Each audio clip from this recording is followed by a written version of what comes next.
بسم اللہ الرحمن الرحیم۔ یہ ریڈیو قطر ہے۔ اب آپ محمود احمد سے خبریں سنیے۔ ابتدا میں پیش خدمت ہیں اہم خبروں کی سرخیاں۔ صاحب اسم امیر نے مختلف ملکوں کے صدور کو ان کے ممالک کے یوم آزادی اور چین کے صدر کو ان کے ملک کے قومی دن کے موقع پر مبارکباد کے برقی پیغامات ارسال کیے ہیں۔ آج پورے ملک میں قطر کی پہلی منتخب شورا کونسل کے براہ راست اور آزادانہ انتخابات کے لیے ووٹ ڈالے جا رہے ہیں۔ قطر پیٹرولیم QP نے دنیا کے مختلف ممالک کو مائع قدرتی گیس LNG سپلائی کرنے کے متعدد معاہدوں پر دستخط کیے ہیں، جن سے قطر کی ایندھن کی عالمی مارکیٹ میں بڑھتی ہوئی اہمیت کا پتہ چلتا ہے۔ اور وزارت صحت کی رپورٹ کے مطابق ملک کے اندر کرونا وائرس کے مزید 93 مریض صحت یاب ہو گئے ہیں، جس کے بعد شفا پانے والے افراد کی مجموعی تعداد اب 2,34,855 ہو گئی ہے۔ یہ تھی اہم خبروں کی سرخیاں، اور اب سے چند لمحوں بعد تفصیل سے خبریں نشر کی جائیں گی۔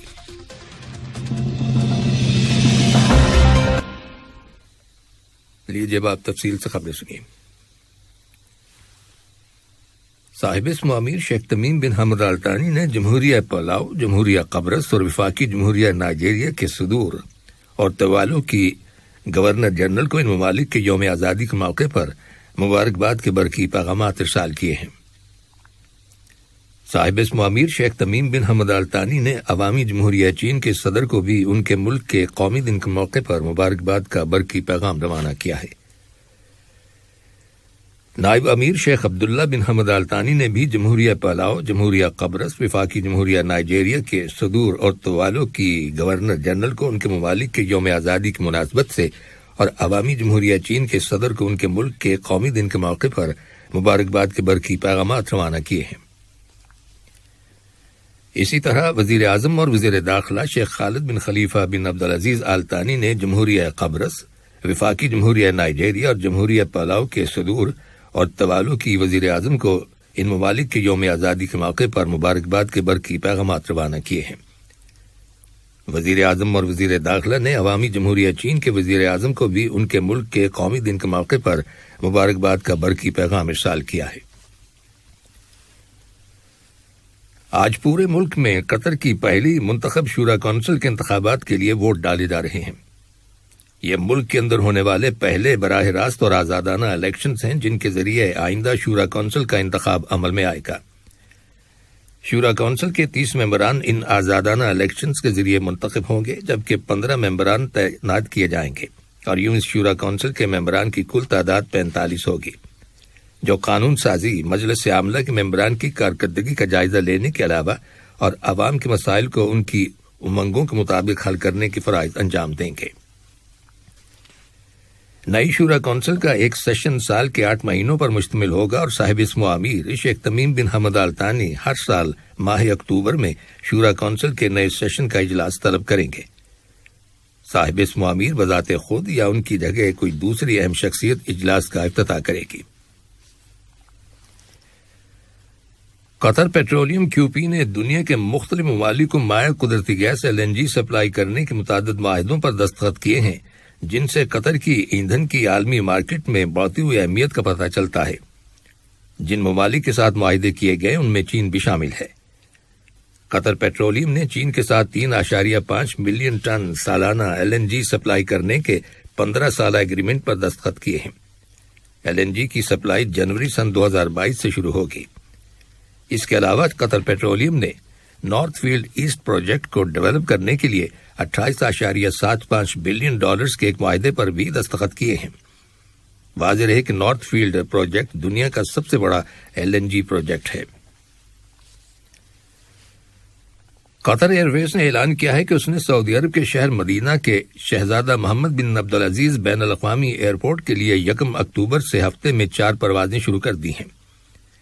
فضائی سروسز کی بحالی سے مسافروں کو مدینہ میں آمد اور وہاں سے روانگی میں بڑی سہولت حاصل ہو جائے گی، اور یوں انہیں حمد انٹرنیشنل ایئرپورٹ کے ذریعے ایشیا، افریقہ، یورپ اور امریکہ میں ایئر لائن کی 140 سے زیادہ ڈیسٹینیشنز کے لیے گلوبل نیٹ ورک کی بدولت سفر کرنے میں آسانی ہوگی۔ قطر ایئر ویز نے مصر میں شرم الشیخ شہر کے لیے رواں سال دسمبر کی 3 تاریخ سے ہفتے میں 2 پروازیں شروع کرنے کا بھی اعلان کیا ہے۔ کل وزارت تجارت و صنعت نے ایکسپو 2020 دبئی میں ریاست قطر کے پویلین کا افتتاح کیا۔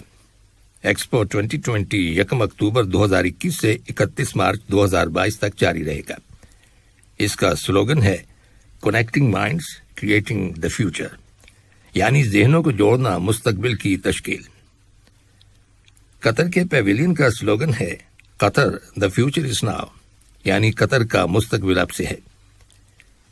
اس موقع پر وزارت تجارت اور صنعت کے انڈر سیکرٹری سلطان بن راشد الخاطر نے ایک بیان میں کہا کہ قطری پیویلین ایکسپو میں شریک مختلف ممالک کے ساتھ تجارت، صنعت اور سرمایہ کاری کے شعبوں میں تعاون کو مضبوط بنانے میں ایک پلیٹ فارم مہیا کرے گا۔ انہوں نے مزید کہا کہ قطر اس سال کے بین الاقوامی ایکسپو میں اپنی شرکت کے دوران تمام شعبوں، خاص طور پر قومی صنعتوں، حکومتی سروسز میں ڈیجیٹل تبدیلی اور مختلف تخلیقی صلاحیتوں کو اجاگر کرنے کے لیے پرعزم ہے۔ وزارت صحت کی رپورٹ کے مطابق ملک کے اندر کورونا وائرس کے 92 نئے کیسز رجسٹر کیے گئے ہیں، جن میں سے 62 کا تعلق مقیم لوگوں سے ہے، جبکہ 30 کیسز کا تعلق ان ٹریولر سے ہے جو حال ہی میں بیرون ملک سے دوحہ آئے ہیں۔ وزارت صحت نے کورونا وائرس کے مزید 93 مریضوں کے صحت یاب ہو جانے کی تصدیق کی ہے، جس کے بعد اس وبائی مرض سے شفا پانے والے افراد کی مجموعی تعداد اب 2,34,855 ہو گئی ہے۔ دنیاسنا نیشنل کووڈ-19 ویکسینیشن پروگرام کے تحت اس کے آغاز سے لے کر اب تک لوگوں کو کووڈ-19 ویکسین کی 4,07,20,147 ڈوزز دی جا چکی ہیں۔ چنانچہ ملک کی ٹوٹل آبادی کے 81.9% لوگ کووڈ-19 ویکسین کی دونوں ڈوزز لے چکے ہیں۔ قطر کی کابینہ کے حالیہ فیصلے کے مطابق ملک کے اندر کورونا وائرس کی روک تھام کے لیے نافذ کی گئی پابندیوں میں بتدریج کمی کرنے کا نیا مرحلہ کل اتوار کے دن سے شروع ہو رہا ہے۔ کل سے ملک کے اندر اب تمام ملازمین پہلے کی طرح اپنے کام پر مکمل طور پر واپس آ جائیں گے۔ اسی طرح تمام تعلیمی اداروں میں طالب علموں کی حاضری 100% ہوگی۔ مساجد کے اندر جمعے کی نماز سمیت اب تمام نمازوں کی ادائیگی کے وقت نمازیوں کے درمیان فاصلہ ختم کر دیا جائے گا، جبکہ کھلے مقامات پر فیس ماسک کے استعمال کی ضرورت باقی نہیں رہے گی۔ یہ خبریں ریڈیو قطر سے نشر کی جا رہی ہیں۔ ریڈ کراس کی انٹرنیشنل فیڈریشن اور ہلال احمر سوسائٹیز نے بین الاقوامی برادری سے $2.40 عطیات کی اپیل کی ہے تاکہ آنے والے مہینوں کے دوران افغانستان کے پڑوسی ملکوں کی جانب ہزاروں کی تعداد میں افغان پناہ گزینوں کی آمد سے پیدا ہونے والے حالات کا مقابلہ کیا جا سکے۔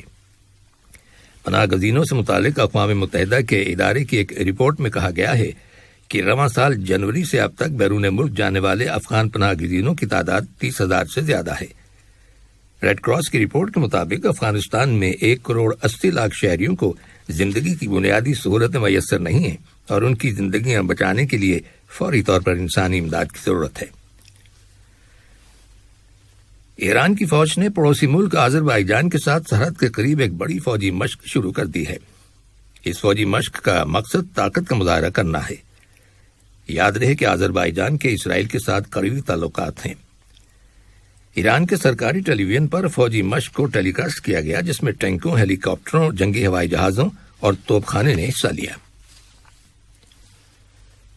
کل شمالی کوریا نے ایک نئے طیارہ شکن میزائل کا تجربہ کیا ہے۔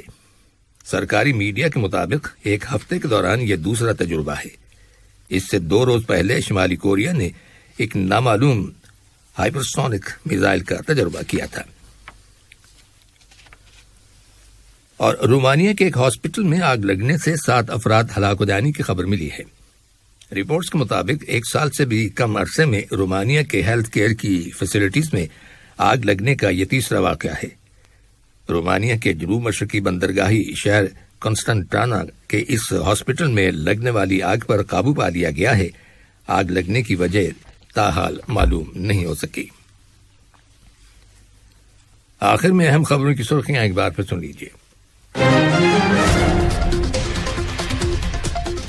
صاحب اسم امیر نے مختلف ملکوں کے صدور کو ان کے ممالک کے یوم آزادی اور چین کے صدر کو ان کے ملک کے قومی دن کے موقع پر مبارکباد کے برقی پیغامات ارسال کیے ہیں۔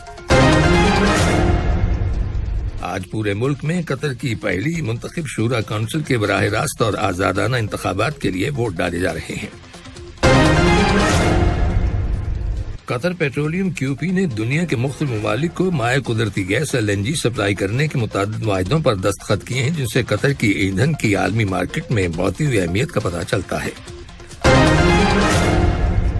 اور وزارت صحت کی رپورٹ کے مطابق ملک کے اندر کرونا وائرس کے مزید 93 مریض صحت یاب ہو گئے ہیں، جس کے بعد شفا پانے والے افراد کی مجموعی تعداد اب 2,34,855 ہو گئی ہے۔ ریڈیو قطر سے خبروں کا آج کا پہلا بلیٹن ختم ہوا۔ بسم اللہ الرحمن الرحیم۔ یہ ریڈیو قطر ہے۔ اب آپ محمود احمد سے خبریں سنیے۔ ابتدا میں پیش خدمت ہیں اہم خبروں کی سرخیاں۔ صاحب اسم امیر نے مختلف ملکوں کے صدور کو ان کے ممالک کے یوم آزادی اور چین کے صدر کو ان کے ملک کے قومی دن کے موقع پر مبارکباد کے برقی پیغامات ارسال کیے ہیں۔ آج پورے ملک